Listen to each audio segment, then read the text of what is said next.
Chelsea hosted Palace on Sunday afternoon, where we drew 1-1. Andrew, thought it was a relatively good game, to be fair. Um, what were your thoughts and takeaways from the performance? Um,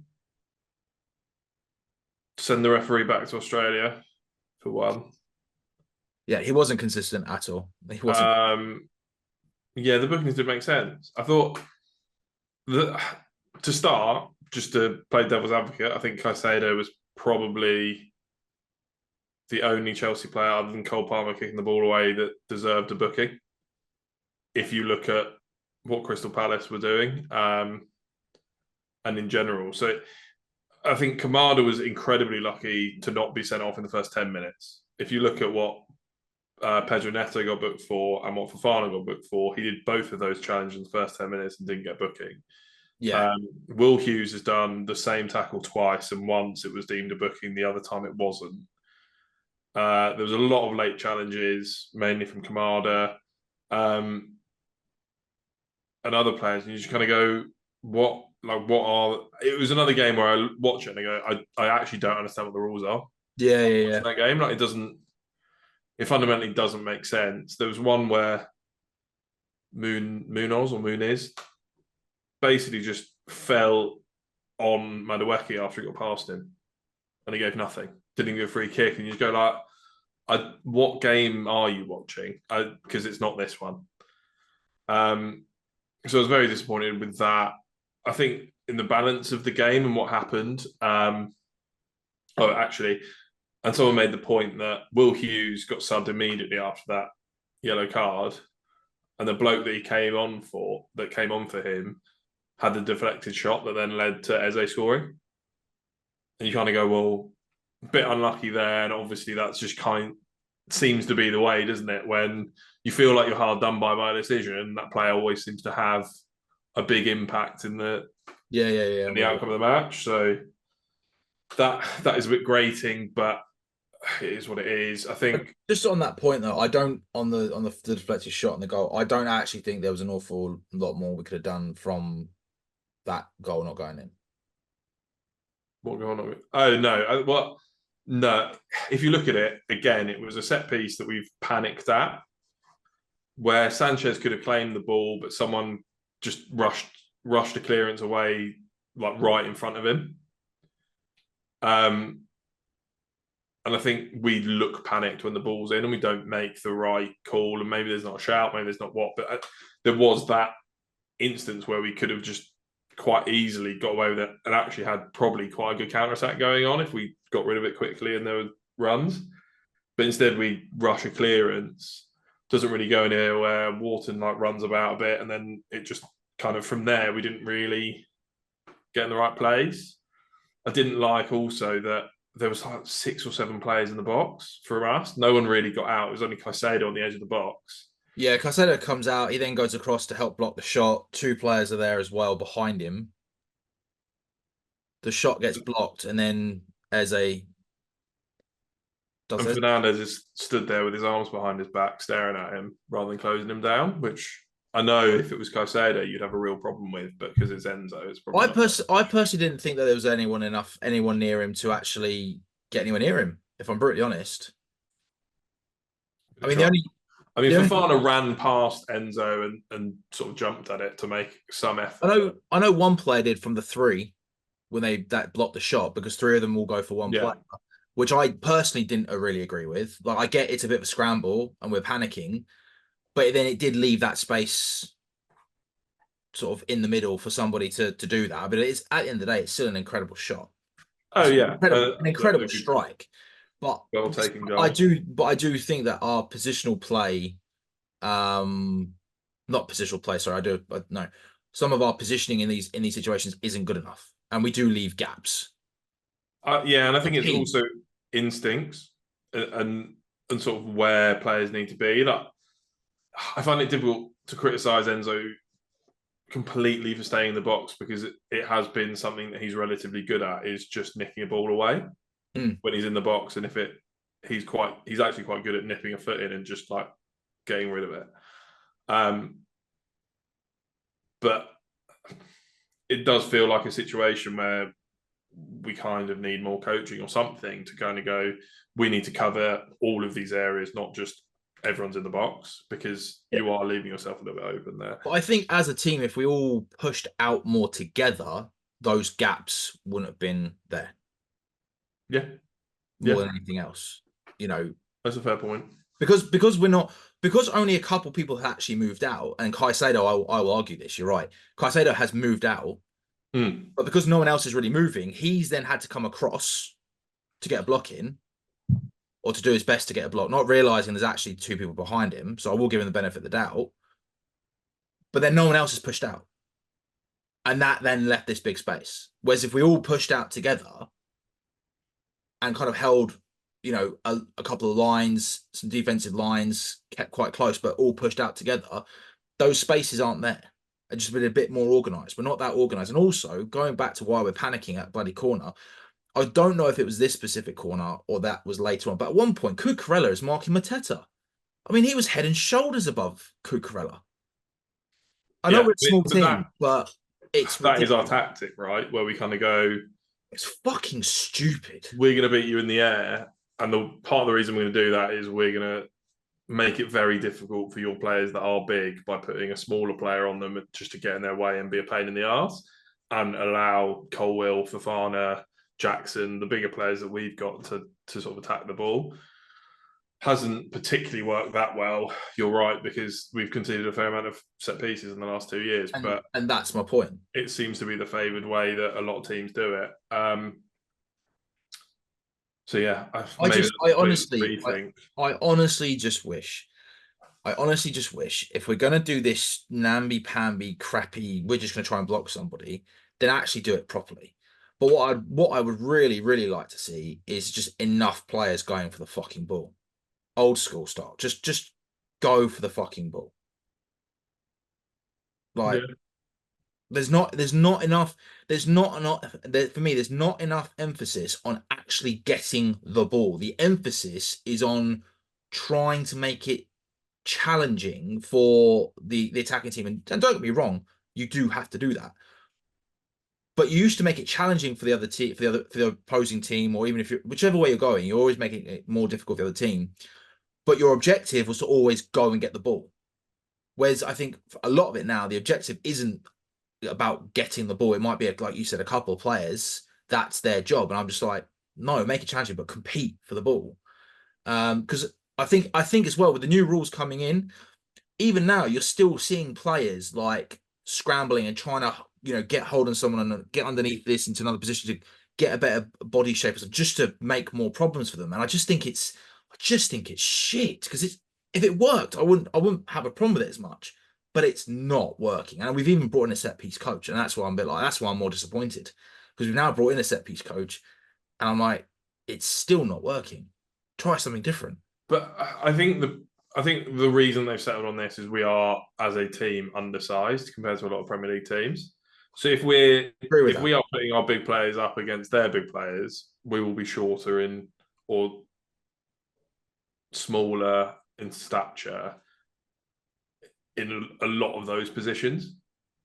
So I think they've kind of tried to make up for that by hamstringing their better players and going, right, if we can leave it so that we're kind of on an more even keel as to how well someone can attack this ball, either defensively or offensively, by using the smaller players that aren't going to win the header anyway, to make it more difficult for their players that have a good chance of winning a header in the box. And I think that's the way they've stuck to it. Maybe they'll try it, but I don't think our strength. Fofana's not bad in the air. I don't think Colwell's strength is in the air particularly. And then you've got Jackson, and Well, it's a outside of shame that, considering he's one of our tallest players on the pitch. So well, I mean, I don't. In compared to a Mateta, and compared to a Maguire, like some of these players that are a lot bigger and aerially imposing, like he's not that level of player. So you'd expect him to get beaten by those players. And then outside of those three, everyone's short, really. Yeah, If no, you've got a I first 11 agree. out, everyone is short, and you kind of go, well, they're not winning a lot. You end up with them trying to block someone that's a slightly more similar size to them that probably also isn't going to win the header. Like they're not really going to be the ones that try and win that header. So I don't know. We'll see, but I do think it's possibly the most optimal option of what we've got. But I do get what you're saying. I understand the height difference thing, but I mean, for example, Carvalho for me, not the biggest bloke on the pitch, but he could win a header. I just feel like there's an element for me where I think we're missing that is just get in front of your man and go for the ball. Make it as difficult for them as possible, yes, but get in front of your man and make it more challenging. Like actually compete. If you're just going to stand there and try and give them a little nudge and stuff, there is a slight difference in that he had Petr Cech in goal, who was very good at claiming the ball. yeah, and he loved. Yes, I do agree. I So do agree. There's that element as well. I just think at the moment something's still not right there, and we need to address it. That's all I'm saying. I think, yeah, and I think it's a frailty, and I just don't think with the team that we've got, it's something that we can really address perfectly. I think it's going to be a weakness, and all we can really do is get better at positionally being in the right place and better at messing with other people. Really, Fair. You said before we came on to do the vlog that you didn't think that we created enough. Tell me more about that because I might disagree with you on this one. I think that was more of a problem against Servette than it was against Crystal Palace, but I think the main point was that kind of the balance of the game. We didn't create that many clear-cut chances other than Jackson had a few at the end. And it felt like the focus on our side was more stopping them having chances in this game more than it has been in any of the other Premier League games. I think Caicedo dropping deeper and almost playing as it did feel like we were kind of in a back four rather than a back three, and Caicedo dropped into centre back. That was later on in the game though. I don't think that was the whole game he was doing. No, for me it was most of the game. He dropped very deep and kind of played as a back four. Fofana kind of shifted further out, and he was parallel with Colwill when we had the ball most of the time. I'll have to double check that He one. was a right back when Gusto came on, but throughout the game he was dropping very deep. When Gusto came on, Gusto started the game. Sorry, when Gusto went off. Mm. I I agree with that. I agree with that point. Yeah. I also think part of it was Cole Palmer seemed to be the midfielder that was dropping deep rather than Enzo. So I thought Enzo seems to be. I thought they took it in turns. Towards the end of the game, Cole Palmer was definitely coming deeper. I did notice that. Yeah. Yeah, but I don't think they should take it in turns. I don't think Enzo is particularly good further up the pitch. I haven't really seen it from him where he's able to find that pass or that shifty one. Yes, his long balls are quite good and he can sort of dictate play a little bit, but I haven't really seen a lot of nous from him in terms of finding that narrow through ball, which Cole Palmer is significantly better at. Oh, agreed. So personally, I just think Cole Palmer should be the one that kind of stays up there. Don't know whether that was something that he was told to do. I should say that I do think Enzo played quite well, actually, overall. I just think tactically that wasn't the best idea that we could have had. And sort of defensively, Enzo was kind of everywhere, putting in a lot of good challenges and overall had a good game. I just think tactically that isn't really where he excels. You hated saying that. I could just tell. I don't have the problem with it. That I actually don't like. I don't think he's a bad player. I don't like that you give Enzo such a free ride and absolutely destroy Caicedo. I don't give Enzo a free ride. In the last episode, I said about he needs to work on his defense side as well as other players. Because I personally think in this day and age, you can't have people going through the motions. And I will happily say that about Enzo. My biggest issue between the Enzo and the Caicedo debate is that Caicedo is a holding midfielder. Like his positional like his positional awareness needs to be better. I thought he had a good game. I did honestly think he had a very good game. I do think, like I said before, with that Eze goal. I'm not saying it's his fault because I just think it's one component. But he's come across and that's left the space where Eze's actually shot through. He hasn't I'm come not across. having a go. I'm That not. was his player to go for. He wasn't the one on the other side. Enzo's the other centre mid that was playing on the left. Yeah, but Eze So wasn't on that's that where he side. should You have know what been I'm for the saying? Eze one. Caicedo should have been where he was, and he was there, and he put the block in and got unlucky with where it rebounded to. And Fernandez stayed in the box. But he's also Didn't press got it. yeah. But he also had two players rushing up behind him as well. That's what I'm saying in terms of I'm not like I said I'm not saying it's his fault. I'm merely saying as a group. It sounds like you're saying it's his fault. You're saying it's not his fault, but he had two players behind him, What all I'm and he came saying, across. he did come across, and that's where the gap was. But as a team, we didn't like we said earlier on, we didn't all push out the box, which we needed to do. And I think if we all pushed out the box a bit quicker, I I do think it could have been different.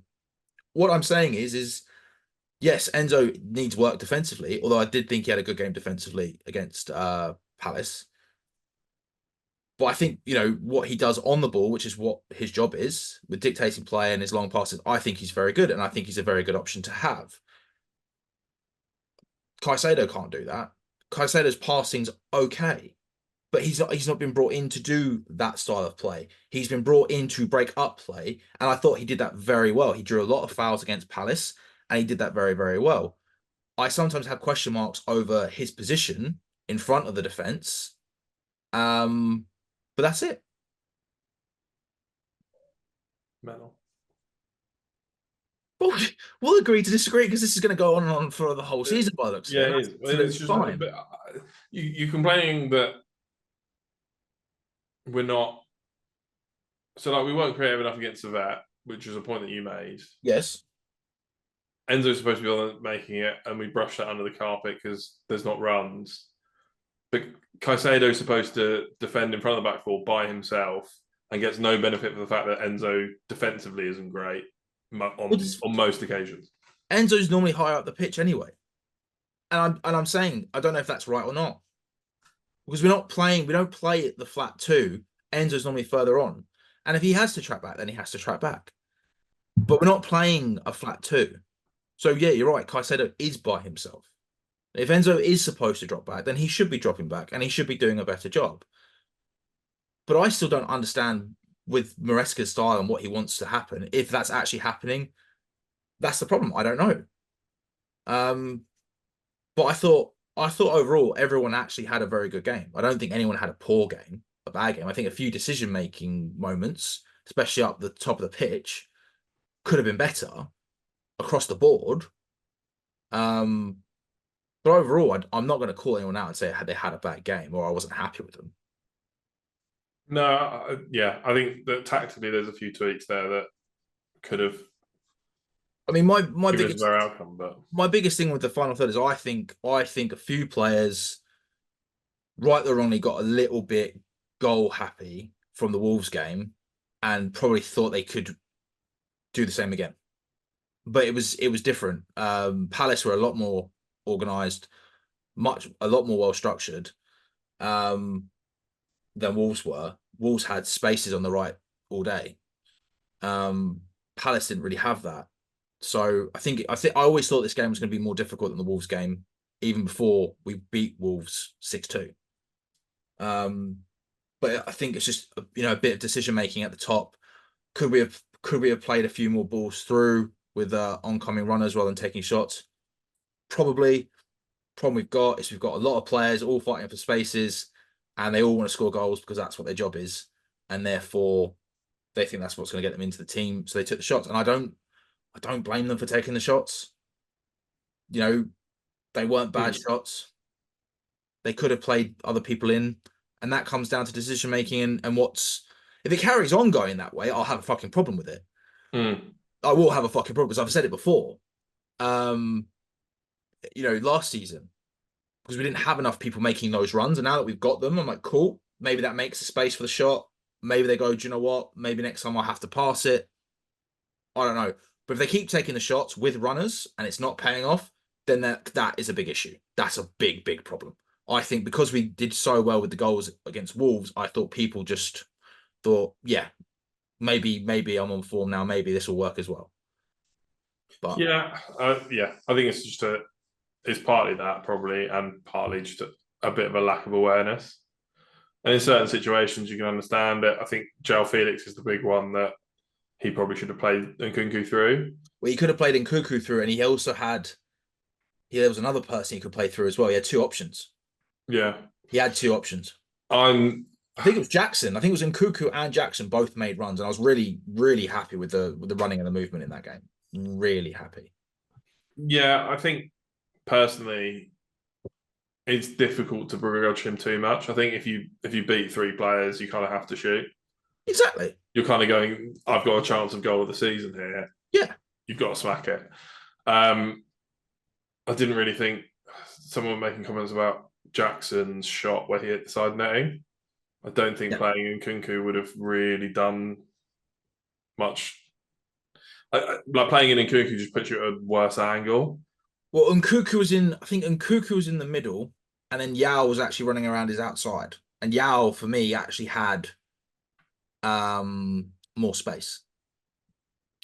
I thought it was Nkunku around the outside, but anyway, whoever was on the right seemed to be the preferred option, and I think that just cuts the angle down more,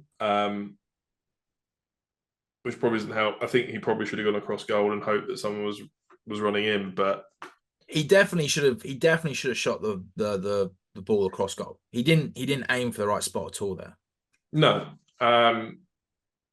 But yeah, these are all learning curves, I think.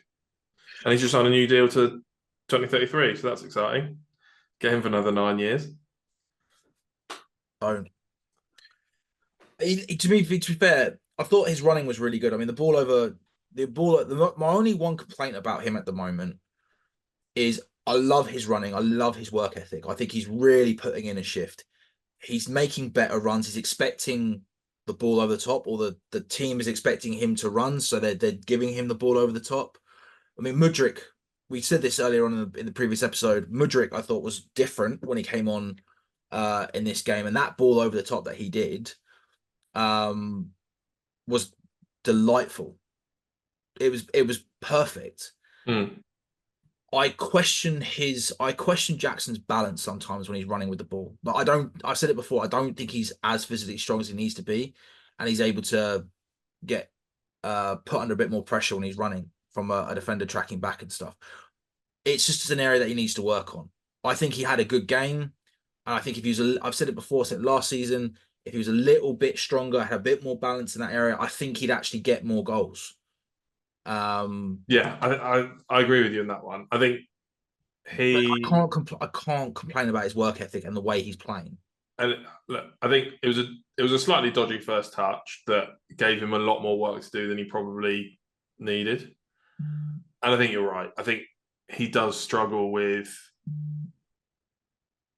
like, maybe it's not balance, but I think he's a big bloke with a high center of gravity. Yeah. And I think he anticipation of when he needs to ride a challenge and when he's going to get nudged and when he's going to, so he can brace for it a little bit better. I think that's something that he needs to work on. I don't think he's like spectacularly weak. I think he can throw his weight around when he needs to. I think he just needs to kind of defensively understand when he's going to get nudged and when he's going to get hit and kind of brace himself for it. Defensively, he can do it. Offensively, I think there's a few occasions I've seen him do it now already this season. And I just feel like if he was a bit stronger, a bit more balanced, or had maybe a little bit more control at times, I don't know. Maybe it's all three. Maybe it's just one situation is one situation is the other. He would be a hell of a finisher, especially with the way that we're playing now. I think strikers have to be a lot more clever about it than defenders. I think defenders can get away with a hell of a lot more in terms of physical contact than attackers can. Because I think the referees kind of go, well, if I don't give a foul and he runs through and scores and it is a foul, I'm like a dickhead here. So I think they kind of err on the side of caution, and it's very rare that there's sort of any real physical contact from attacker to a defender. and it's allowed to go on. And I think that's probably for me the main part of his game that he needs to improve. And I think we spoke about in a previous episode where it's just like the dark arts of it, of getting away with those kinds of things and being able to put pressure on defenders and it not be a foul. Yeah, I get that, but I'm honestly more concerned about him receiving pressure when he's on the ball and trying to go through on goal than the other way around. But I think it's a similar thing in terms of it. It's understanding. I think part of it's understanding the league and understanding when you can get pressure and how much pressure you can put on other people and like what you can get away with, what you can't get away with. Should I go down in this situation? Should I not go down in this situation? And it is the sort of nous of the Premier League to be able to get the best outcome in different situations. Maybe we'll keep an eye on that one. Um, I'll tell you what else I really liked. Because I've said this about one particular player who is no longer with the club. We won't mention names, Sterling. And Madueke did it a bit, but what I loved that was different about Madueke was there were certain times, especially in the first half, where I thought Madueke was holding on the ball a little bit too long. But what I really liked about that, not a lot, just a few times, I felt like he was just trying to do a little bit too much. Sometimes he gave the ball away in other areas. That disgusting back heel he did to stop the ball going off, and we then did a counter attack from it in the second half, like 82nd minute or something, was unbelievable. Oh, it was brilliant. I think he did it for Cole Palmer.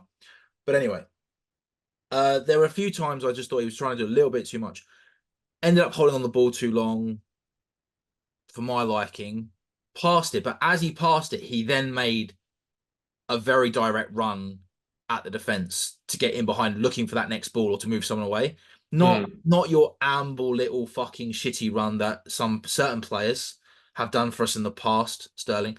He put in a good shift, like to either get the ball, and one time he did it, and he just passed the ball and went for it, and then got the ball straight back. Yeah, and I was like, this is brilliant. I said, I don't mind people holding onto the ball if they're going to do that, because then you're creating something. You're trying to give the defender, by running fast, by running direct, you're actually giving that defender something to think about, but you're also giving your teammates an option. And it's something that we haven't done for a while either. Neto's good at this as well. We'll talk about him more with the transfer stuff, but I think he's been a great signing. And that's that final third stuff. I'm so happy to start seeing that a lot more. We are trying to be dynamic. We are trying to create and move players out of position. We were so static last season at times until the back end of the season. So I love that. Hold on to the ball if you want to, but then be direct. I loved it. It was great. Yeah, I have to say I didn't notice that at all, and that is something that usually winds me up. I think it wasn't often. I'm not. It's not. No.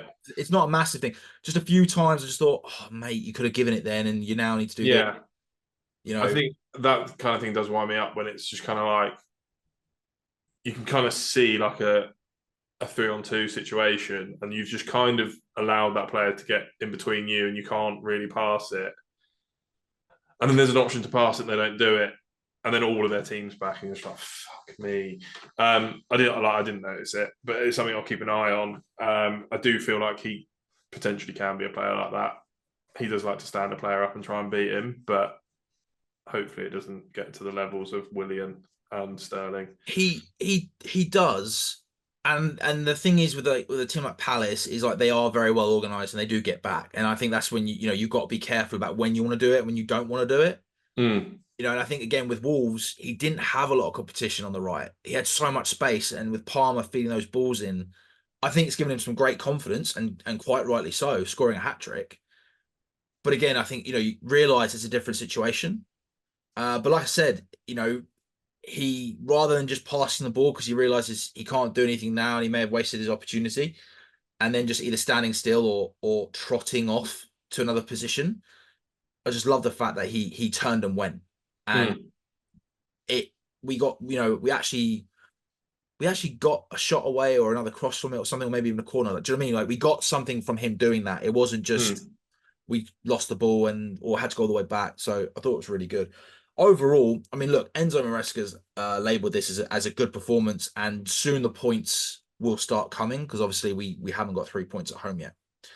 And I think he is right. I think it was a good performance, and I think the more that we keep playing with this intensity and playing like this, that it will come together. I think the big question is when, you know, but I don't think it's looking badly for us at the moment. No, the one thing I will say is teams that play the way that Crystal Palace played in terms of they had five at the back, two defensive midfielders in front that make themselves very difficult to break down. I think, especially at home, that's going to be something we face a lot. And I haven't really seen us do particularly well against that yet. No, and that's what we said last season. Like a lot of teams are going to be doing this, especially when Mm. they're coming to the bridge. And this is the big question. I think I think the fact we've got Neto and Madueke now, and they're both trying to play the same way. I think it keep defenses guessing. You know, I didn't think we really had that balance last season where you had two wingers that were playing the same way and trying to create the same problems and options Mm. on both wings. So I think that's going to be a big help. I I mean, think it's more that they can both go both ways yeah, in terms of like, and we didn't on the left. We've always just had a player that always wants to cut in. And I think Mudrik's been told that's not how you're playing this season. And his crossing with his left foot hasn't been great. Against Palace, he put in a couple of decent ones. But before those games, I was woefully disappointed with his crossing with his left foot down the wing. And I think potentially Sancho's the same. I don't know. I'm not sure we've signed him, but yeah. I That's we'll another come on to that conversation one. for another episode because I was a bit, oh, okay, Yeah. uh, So I think we have a number of decent wide options now. We've got a lot of players that also will switch positions in certain situations, I think. So like Jack Felix can drift to the wing and Neto comes inside, etc. And I think those kinds of options is something they've tried to build in to the squad and something that will benefit us because if you keep players guessing on who they're supposed to be marking at whatever time, you just anything that you can put as a small doubt in a defender's mind of where they should be, that split second of doubt can be the reason that you can find that pass and score a goal. absolutely. And do you know what? Previous teams have done that quite well, where we used to have Joe Cole, Damien Duff, Iron Robin all switching wings. Sometimes I think at one point we had them as a three, and they would interchange. Mm. Mata, Oscar. I want to say Hazard. Yeah, They used to do it as well, and it does work well. I mean, I think other teams have done it. With their front threes, like United used to do it with like Ronaldo, Rooney, and Tevez. For fuck's sake, I mean that was an incredible front three. mm. But yeah, I think it's still very positive, is what I'm trying to say. Moving forward, there's a few little things here and there, but it is a new team. It is a young team, and A new manager, a new system, and yeah, I do think if you, yeah, I don't know because I think the one concern I have is I think at the beginning of the season, last season, we played well under Poch, but we just were not really getting points. no, not really. No, we did play well, but we weren't getting points. Yeah, Yeah, and it lasted for far too long, and I think and that's what I'm that's scared about and now. that's my point in terms of we're playing well, the points will come, and But my, when my but when if we wait until Christmas to kind of get any real consistency again, I think that's we're in a that similar position, right? that's exactly what I'm saying. It's we I mean I think we should have won that game. If I'm brutally honest, I'm not disappointed with the result, but I do think we should probably have won the Palace game. We could have scored a few more goals in the first half, like I said, just from a few decision making, and they didn't have that many chances. And there was only like what 5-10 minutes where we actually just let them have the game, which is when they scored. They then carried that momentum on for a bit, and then we sort of switched back on again in like the 80th minute. Yeah, I mean, I don't remember. I don't know if this is true, but people have been saying that they had like one shot in the first half. Yeah, they didn't. They didn't do anything in the Important. first half. They definitely didn't do a lot in the first half. Second They half, they had the was first even. half was the first half was frustrating for us from a certain point of view. Like the first 20 minutes, like no one really had a handle on it, but no one was really putting either box under pressure. Do you know what I mean? And then we took control, but literally we just gave them a little bit of control of the game in the second half, especially after they scored. They really switched it on, and we struggled to kind of come back alive. But then we did, you know. But again, it like you said, we had some great chances at the end. We just a little bit decision making here and there, and the results could have been differently. But hopefully, they look at that as a learning opportunity when they recap it and stuff. Do you know what I mean? Yeah. But if they carry on, but if they start trying to be selfish again, which was what happened, I thought was happening last season, where every player was trying to do too much, get the goal or whatever it was, then this will be a problem moving forward. But I mean, speaking of assists and not being selfish, Cole Palmer's pass to Jackson. I'm just Just, getting to the point where I'm not like in awe of what he does. I'm just getting to the point where I like expect him to play the perfect pass. I expect him to dink the keeper from 30 yards if he's off his line. I mean, we did expect him to score, let's face it, when he went past the post in the first half. But I think he's just been so good for us that you kind of just expect him to be unbelievable and let everything go in. So, yeah, it's not surprising that he seems to find the man pretty much every time. He's human, so like there are shots that won't go in, but no, I get that. I'm not surprised if it does rattle into the top bins. Yeah, but I think for me, I mean, the assists and the weight of pass that he gave Noni against Wolves, the assist that he gave Jackson, where I mean, that's I think it was outside of his foot whilst he's falling in between the defender and the keeper, and it was perfect. I mean, Yeah, he just walked onto it. it's that level is insane. I would not be surprised if we don't start getting good performances and actually trying to push up the table to go, get a solid position in the European places. I could honestly see a big club coming in for big money for him at some point, because I I can't think think. regardless, I can see City coming Oh, back with big money for him. it could be any big club. Like even I could see Madrid being interested, Bayern Munich. Honestly, there's not a single team in the world that will go, nah, we don't want him. So yeah, Maybe Real Madrid yeah, because they've got too many. I'm sure they'll find a Too way. many players. I'm sure they'll find a way. Right. With that, thank you all for watching. Please like, share, subscribe, hit that notification button, comment below, and stay tuned for the next episode.